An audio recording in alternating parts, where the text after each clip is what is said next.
So today we're gonna do a second start key for this 2021 Honda Pilot. So first we make sure the new key does have a frequency and a working battery. Second, we plug the programming machine to the DLC connector.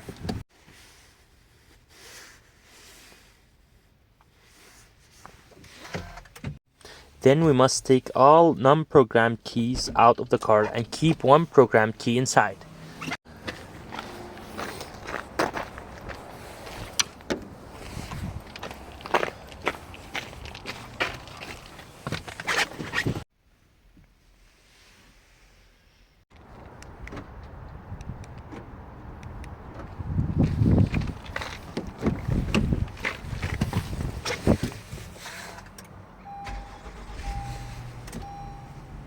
And that's it.